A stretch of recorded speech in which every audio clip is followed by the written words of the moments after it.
Communist party CPI 1925 December 26న ఆవిర్భవించి 99 వసంతాలు పూర్తి చేసుకొని 100 సంవత్సరాలు అడుగుపెట్టడం జరిగింది. మరి అదే వెలువలో ఈ యొక్క సంవత్సరం పాటు మరి మహాసభలు నిర్వహించుకోవడం జరుగుతూ ఉంది. మరి పట్టణ మండల రాష్ట్ర జాతీయ మహాసభలు నిర్వహించుకుంటూ ఉన్నాం.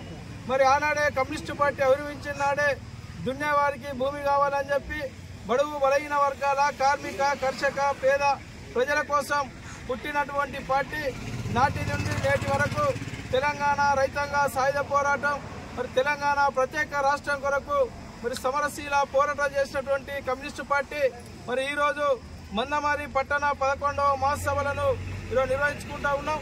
మరి ఒక మహాసభలకు ఇచ్చేసినటువంటి పార్టీ ప్రజా సంఘాల నాయకులకు అభివందనలు తెలియజేస్తూ మరి ఏదైతే ఇలా కేంద్రంలో రాష్ట్రంలో ఇలా పాలకులు అవలంబిస్తున్నటువంటి ప్రజా వ్యతిరేక విధానాలకు మరి కమ్యూనిస్టు పార్టీ మరి ఉద్యమాలు చేసి మరి సమరశీల పోరాటం చేయడానికి మరి ముందుంటుందని చెప్పి అదేవిధంగా ఈ యొక్క మహాసభల ద్వారా మరి గ్రామ శాఖ నుండి పట్టణ మండల శాఖల వరకు నూతన కమిటీలను ఎన్నుకొని మరి ఉత్తేజకరంగా మరి పనిచేసే విధంగా చేయడం అనేది జరుగుతూ ఉంటుంది.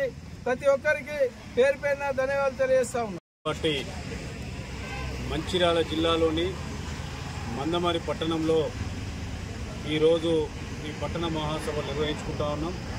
దీనికి ముందుగా ఈ మందమర్రి పట్టణానికి స్వేచ్ఛ, స్వతంత్రం, ప్రజాస్వామ్యం ఆ విలువలను నిలబెట్టడం కోసం అసూలు బాసినటువంటి అమరజీవి కామ్రేడ్ విటి అబ్రహం గారి స్తూపాన్ని పూలమాలతో సత్కరించుకొని వారి ఆశయాల్ని కొనసాగిస్తామనేటువంటి విలువలో ఈ మందమర్రి పట్టణ మహాసభలు జరుగుతూ ఉన్నాయి.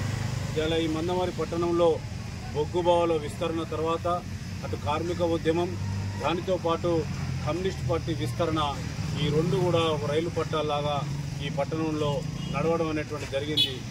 ఈ కమ్యూనిస్ట్ పార్టీ వెల్లువలోనే ఇక్కడ జరిగినటువంటి అరాచకత్వానికి వ్యతిరేకంగా, గుండాయిజానికి వ్యతిరేకంగా, ప్రజాస్వామ్య విలువల్ని కాపాడడం కోసం విటి అబ్రహం గారు నాటినటువంటి విత్తనాలే ఇవాళ ఈ మందమర్రి పట్టణాన్ని నేటికి కాపాడేటువంటి పరిస్థితి వస్తుందనేటువంటి విషయాన్ని ఈ సందర్భంగా తెలియపరుస్తూ ఉన్నాం.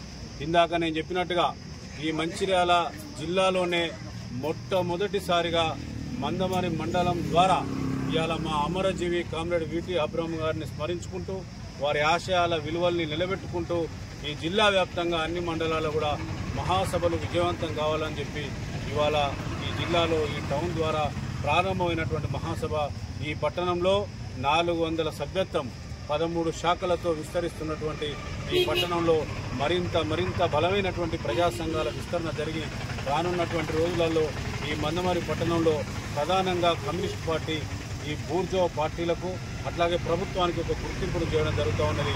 ప్రజాస్వామ్యయుతంగా మనం ఎంచుకున్నటువంటి ప్రజాస్వామ్యంలో రాజ్యాంగబద్ధంగా మందమర్రి పట్టణంలో ఎన్నికలు నిర్వహించాలని చెప్పి ఈ సందర్భంగా విజ్ఞప్తి చేస్తాం.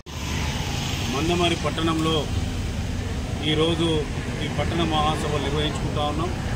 దీనికి ముందుగా ఈ మందమర్రి పట్టణానికి స్వేచ్ఛ, స్వతంత్రం, ప్రజాస్వామ్యం ఆ విలువలను నిలబెట్టడం కోసం అసూలు బాసినటువంటి అమరజీవి కామ్రేడ్ విటి అబ్రహం గారి స్తూపాన్ని పూలమాలతో సత్కరించుకొని వారి ఆశయాల్ని కొనసాగిస్తామనేటువంటి విలువలో ఈ మందమర్రి పట్టణ మహాసభలు జరుగుతూ ఉన్నాయి. ఇలా ఈ మందమర్రి పట్టణంలో బొగ్గుబావుల విస్తరణ తర్వాత అటు కార్మిక ఉద్యమం దానితో పాటు కమ్యూనిస్ట్ పార్టీ విస్తరణ ఈ రెండు కూడా ఒక రైలు పట్టాలాగా ఈ పట్టణంలో నడవడం అనేటువంటి జరిగింది. ఈ కమ్యూనిస్ట్ పార్టీ వెల్లువలోనే ఇక్కడ జరిగినటువంటి అరాచకత్వానికి వ్యతిరేకంగా, గుండాయిజానికి వ్యతిరేకంగా, ప్రజాస్వామ్య విలువల్ని కాపాడడం కోసం విటి అబ్రహం గారు నాటినటువంటి విత్తనాలే ఇవాళ ఈ మందమర్రి పట్టణాన్ని నేటికి కాపాడేటువంటి పరిస్థితి వస్తుందనేటువంటి విషయాన్ని ఈ సందర్భంగా తెలియపరుస్తూ ఉన్నాం. ఇందాక నేను చెప్పినట్టుగా ఈ మంచిర్యాల జిల్లాలోనే మొట్టమొదటిసారిగా మందమర్రి మండలం ద్వారా ఇవాళ మా అమరజీవి కామ్రేడ్ విటి అబ్రహం గారిని స్మరించుకుంటూ వారి ఆశయాల విలువల్ని నిలబెట్టుకుంటూ ఈ జిల్లా వ్యాప్తంగా అన్ని మండలాల్లో కూడా మహాసభలు విజయవంతం కావాలని చెప్పి ఇవాళ ఈ జిల్లాలో ఈ టౌన్ ద్వారా ప్రారంభమైనటువంటి మహాసభ ఈ పట్టణంలో 400 సభ్యత్వం 13 శాఖలతో విస్తరిస్తున్నటువంటి ఈ పట్టణంలో మరింత బలమైనటువంటి ప్రజా సంఘాల విస్తరణ జరిగి రానున్నటువంటి రోజులలో ఈ మందమరి పట్టణంలో ప్రధానంగా కమ్యూనిస్ట్ పార్టీ ఈ బూర్జో పార్టీలకు అట్లాగే ప్రభుత్వానికి ఒక గుర్తింపును చేయడం జరుగుతూ ఉన్నది. ప్రజాస్వామ్యయుతంగా మనం ఎంచుకున్నటువంటి ప్రజాస్వామ్యంలో రాజ్యాంగబద్ధంగా మందమరి పట్టణంలో ఎన్నికలు నిర్వహించాలని చెప్పి ఈ సందర్భంగా విజ్ఞప్తి చేస్తాం.